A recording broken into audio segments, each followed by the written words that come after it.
Alors coucou, bon, voilà, on va reprendre la vidéo 2, en fait, sur les zéros.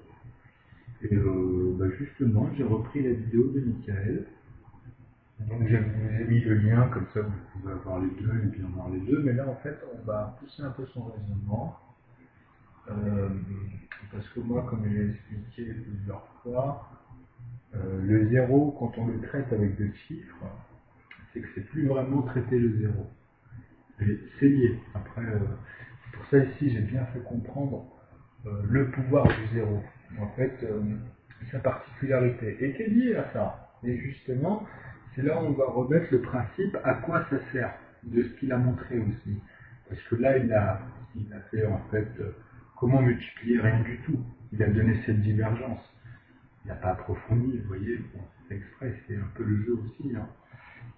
Donc voilà, d'avoir mis un peu ce ton-là. Donc moi, je vais reprendre en fait ces formules, bon, qui sont classiques. Hein. Là, il en a exposé deux. Moi, je vais vous en montrer après. On va y aller dans plusieurs justement, parce que je vais vous remettre le contexte en fait où tout cela doit se présenter. Comme ça, on va mieux discerner en fait pourquoi ça peut devenir un paradoxe ou ça peut paraître justement au premier abord quelque chose de particulier. On peut regarder la personne bizarrement quand on parle de multiplier un du tout, par exemple. Ça, avant, je disais que le zéro, pour faire apparaître un chiffre, c'est vraiment dans des contextes. Même quand on part que du zéro, hein, parce qu'on peut le faire, sans calculer ou démontrer par justement un raisonnement avec des nombres. Je vous l'ai expliqué ici, justement, en parlant des plafonds. Donc les zéros s'installent partout dans toutes ces grilles. Parce qu'à la base, il n'y a rien qui est posé. C'est juste une structure pour poser des éléments. Donc on part de rien au bout du compte. Et par contre, on va placer partout des zéros pour justement avoir ces zones de quantitative et homogénéiser aussi. Parce que ce cadran-là, je vous ai expliqué qu'après, dans sa puissance, sur tous les côtés, hein, puisqu'à chaque fois, sa puissance, elle marche dans l'ensemble à chaque fois. Hein. C'est l'ensemble. Donc voilà, c'est puissance zéro, puissance que vous voulez. Parce qu'on parle à partir duquel on prépare un terrain. Donc voilà le concept. Bon, on va reprendre. Alors, je vais baisser le son, puisqu'on va laisser, ou pourquoi pas, c'est vrai que ça dure 7 minutes. Allons-y. Alors, pardon, mais je sais pas si c'est fort.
Pardon, excusez-moi.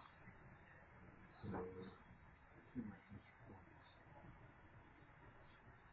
Alors, attendez, il y a un, deux, et six points. En fait, voilà, je voulais partir encore dans les portions. Je suis désolé. En fait, vous voyez, c'est pour ça que j'ai fait ça directement, parce que vous voyez, j'ai mélangé ça. Et je voulais remettre le sigma, mais en fait, je vais tout de suite l'enlever, c'était pour ça aussi. Ouais.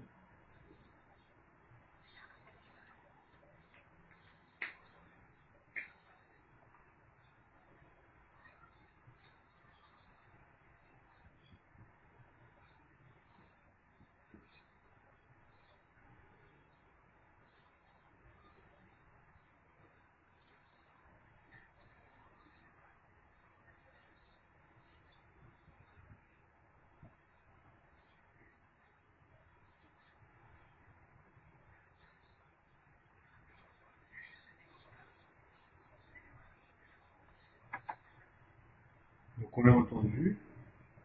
Moi, il y a juste une chose, en fait, j'ai oublié le 4 qui est plus haut, et c'est pas un souci, c'est le smart ici. Donc je regarderai la division, en fait, bon, c'est ainsi de suite. Moi, je voulais rester en dessous de la barre de la dizaine, parce que bientôt, je vais faire le pouvoir de 2, qui revient à ce principe, en fait. Là, je vais expliquer pourquoi ici, c'est pas possible, ça ne se calcule plus. Parce qu'en fait, le problème ici, bah, même avec le médial, que 2 puissance 0, c'est comme si on multipliait 2 fois 0, hein, ça va donner 2 fois 0. Ou sinon, on peut dire que c'est comme si on multipliait, parce que c'est ça qu'il a oublié, 2 par 0. Donc 0 fois 2. Deux éléments par une puissance de 0. Donc c'est égal à deux éléments,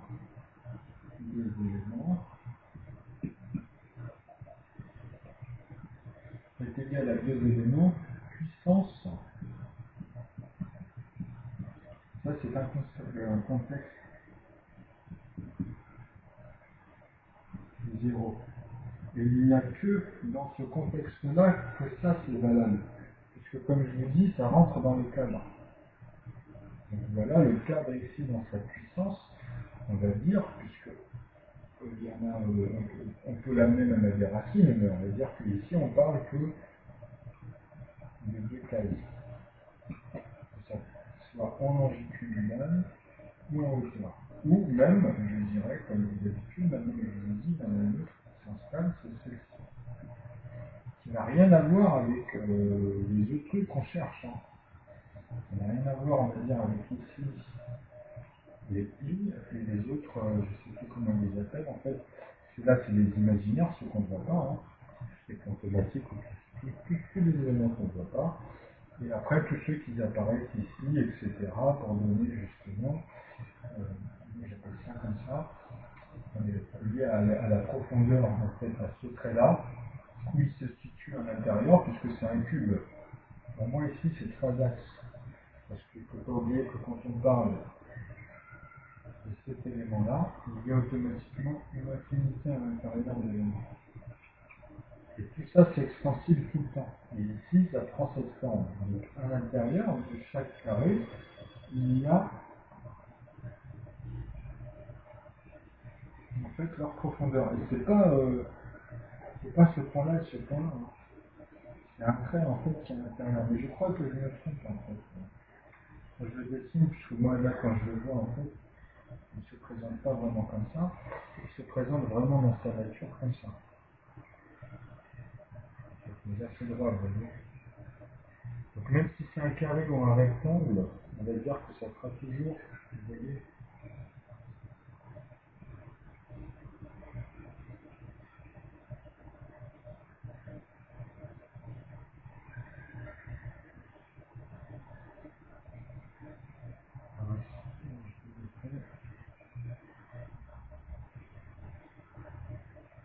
en vrai c'est ça, sauf que là on ne le voit pas. Ici, dans les représentations, on ne voit pas ici, donc c'est pour ça qu'on le représente qu'une fois. Donc en fait, c'est la profondeur ici, et le sol. Et ici, c'est pareil, ça rejoint en fait. Vous comprenez? Donc dans le fond, vous avez la même chose, vous avez ici un autre cadre, qui est proportionnellement beaucoup plus grand. Voilà. Donc c'est proportionnel à tout ce qui va être là, donc cette ligne qui se répète à l'intérieur, et celle qui monte.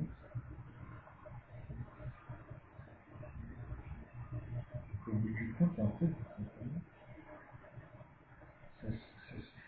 moi en fait j'ai toujours ce point-là en plus, que cela en général, que le sinus et le cosinus.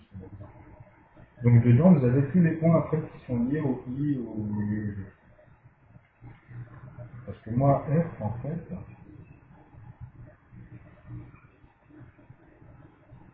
le grand F on va dire, la fonction F, et même petit f, hein, de toute façon c'est la même chose. C'est les petits chemins ou l'ensemble. En fait, moi, c'est fini. Donc là, maintenant, c'est pas pour expliquer d'un point à un autre et puis en forme d'arithmétique, etc., ou l'ensemble de combinaisons. Non, c'est l'ensemble. Donc même F, maintenant, ça peut être n'importe où de cette bordure. On peut partir de là, de là-bas, de là-bas. Vous voyez, on peut partir de partout. Tout est centré. Tout, chaque chose a son point de vue, hein, au placement de son point de vue et au centre. Le grand nœud en fait.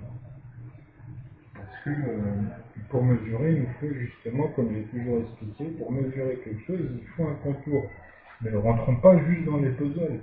Rentrons dans leur, si c'est par exemple 10, 15 000, 375 ou n'importe quoi, mais en nombre, il faut que ça soit tout le temps suivi d'en haut, d'en bas et dans sa profondeur. Vous voyez? Donc après, c'est un domaine. Hein. C'est là, vous voyez, c'est de la profondeur. Oh, pardon. C'est de la profondeur, en fait.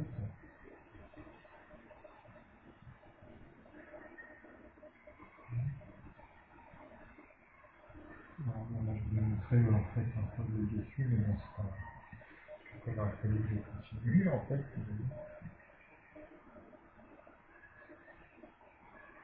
Donc, pour lui donner, en fait, une...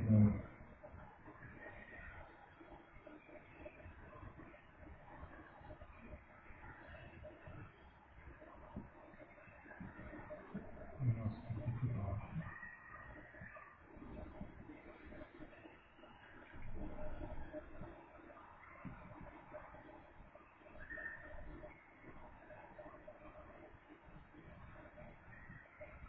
Vous voyez, ici, c'est l'intervalle.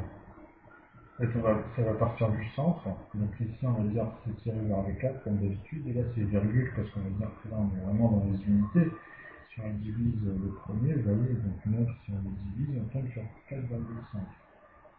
Donc après, c'est 45, et vous avez vu, après, ici, ça part comme ça, mais à tous les niveaux ici à l'intérieur, ici, vous voyez. Donc toutes les formes de barres, comme je vous ai expliqué, ici, dans 1, 2, 3, et même à l'intérieur, dans chaque niveau, dans chaque compartiment de leurs dizaines, centaines, partout. Donc voilà, après vous avez vu, au fur et à mesure, ça se forme. Donc l'état d'esprit, en fait, et tout est homogénéisé dans ce sens. Et sachant que ça, en fait, vous avez des zéros partout. Ici, vous avez ces 4 zéros, puisque c'est 4 et 5, ou c'est simplement un seul zéro et un seul zéro, pardon. Parce que là, c'est une homogénéité, ou après, on peut, dans les pouvoirs des 1, si on met tout ça en mettant, en mesure en mettant que des 1, ben juste après.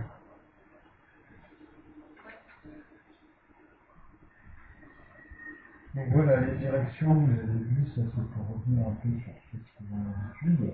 En même temps, ben, les niveaux, ils comprendront sur un mesure, c'est pas un souci.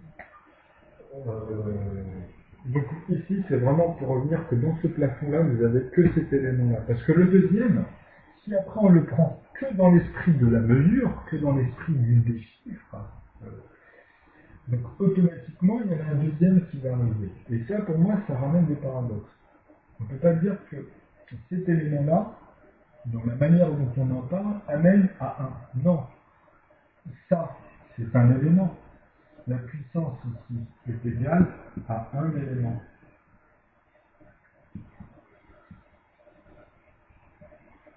Vous avez deux éléments puissance 0, et ces deux éléments puissance à un élément.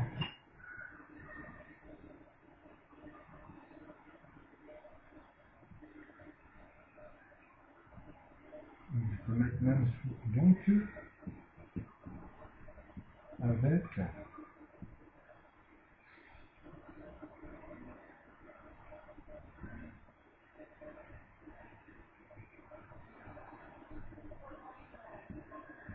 avec un élément. Donc voilà, on va avec un élément.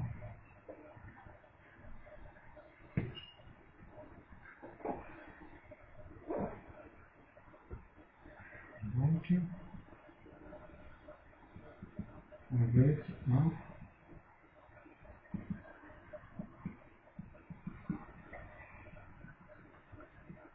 un élément. Donc le un élément, vous voyez, c'est ce qu'on parle, c'est la manière dont il vous l'avez fait tourner.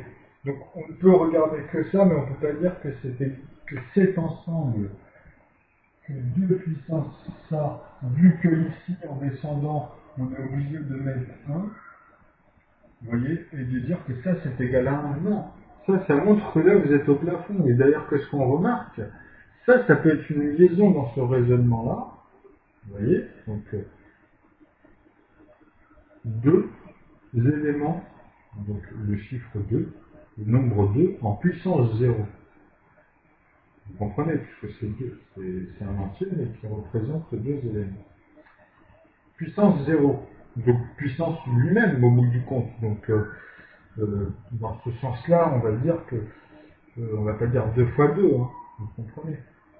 2 plus 2, c'est vraiment puissance 0. C'est pour expliquer, on est obligé justement de mettre cet élément-là, pour dire que là, on ne le multiplie pas, on ne retombe pas dans ce cas de figure.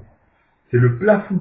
Donc le plafond, on vous montre, qui tombe sur la famille des paires.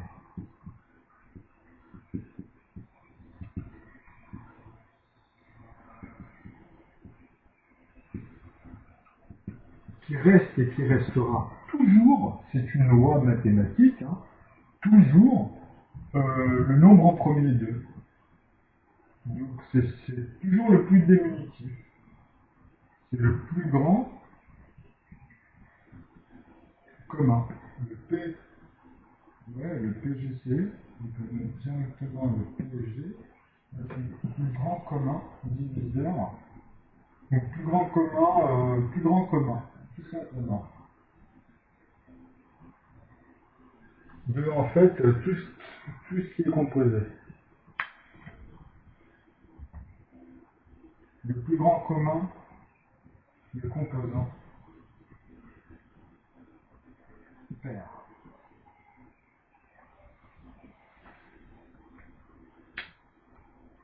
Voilà, ça c'est une règle.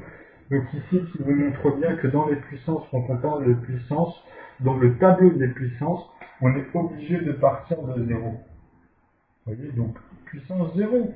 De puissance 0 à 9, comme je vous ai expliqué, dans la table des puissances, où je vous ai mis 9, pardon, la puissance est là, 9, 99, 999, vous les avez tous. Hein. Après, ceci, donc, effectivement, ça parle de puissance plus jusqu'à 9. Hein. Donc automatiquement, vous avez, il faut rajouter toujours cette puissance ici pour arriver à la dixième. Donc cette puissance ici, il vous manquera toujours le principe d'un élément. Et on revient sur le pouvoir du 0.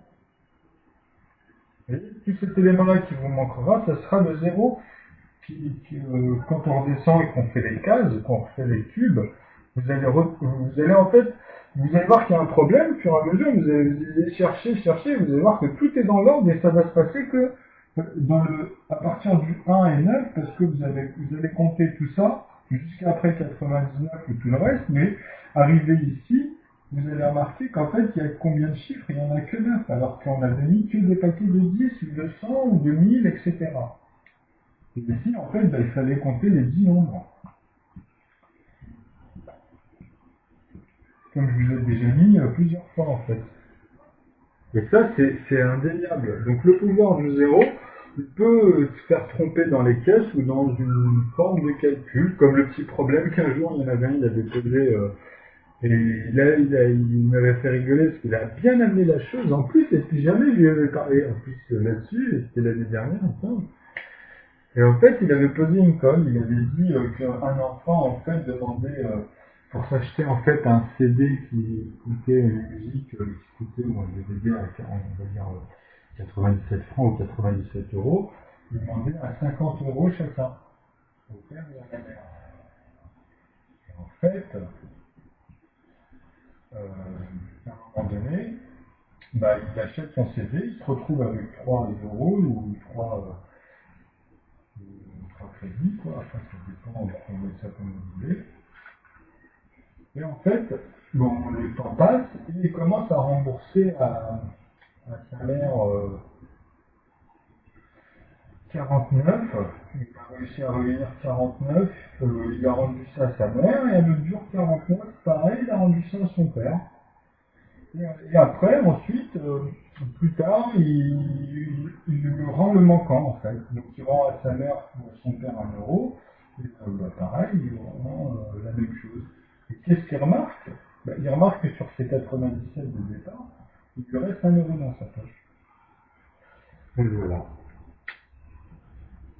Maintenant, à vous maintenant de comprendre ce qui vient de se passer dans cette divergence. Donc, voilà l'un des pouvoirs du zéro, par exemple, expliqué facilement dans des divergences. Alors là, je ne vais pas pouvoir parce que là, je vais aller jusqu'au bout de cette vidéo, j'arrive. Viens pas à chaque fois, non, j'ai pas fini. Là, il faut que j'explique jusqu'au bout, Imen, et là, c'est en train d'enregistrer. Bah oui, je parle pas dans le vent. Là, ça enregistre, ça va être sur Internet. Hein.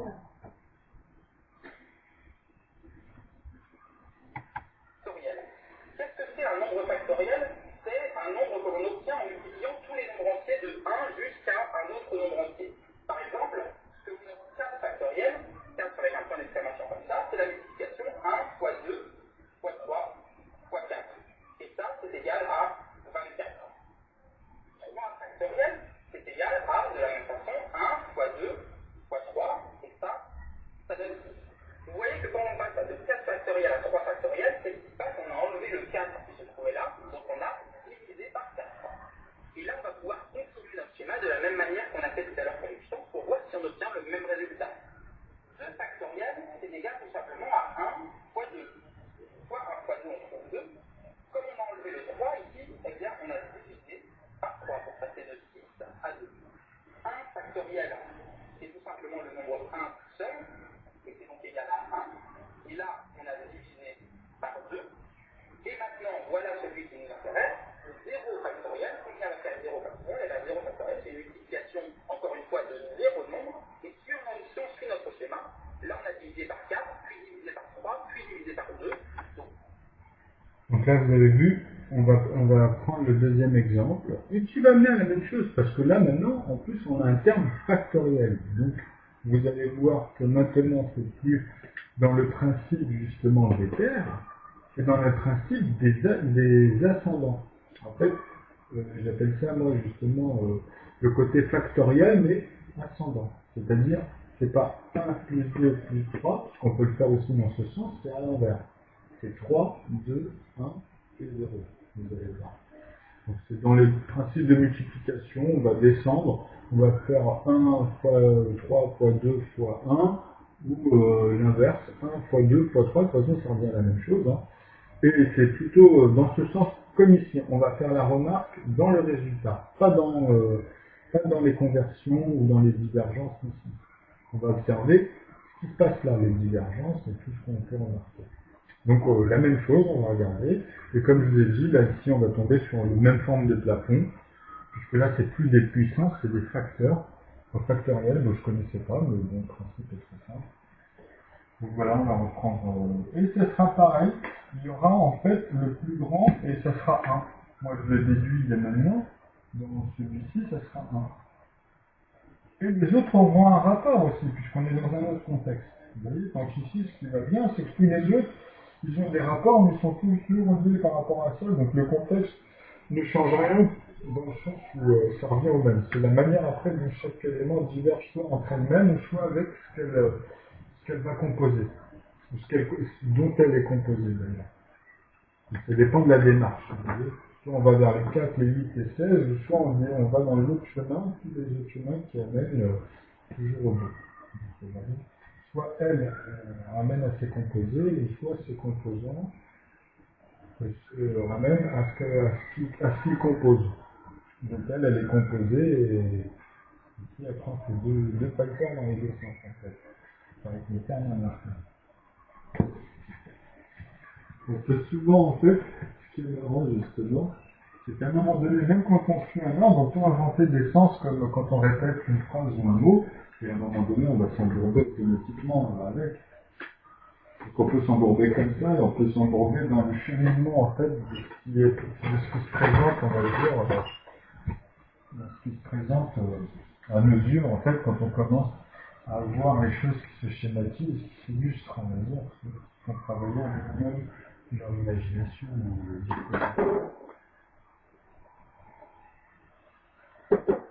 Ou on va le faire en une deuxième partie, c'est pas grave. Je leur fais en deuxième partie, comme ça je jette un œil clair sur ce qu'elle voulait.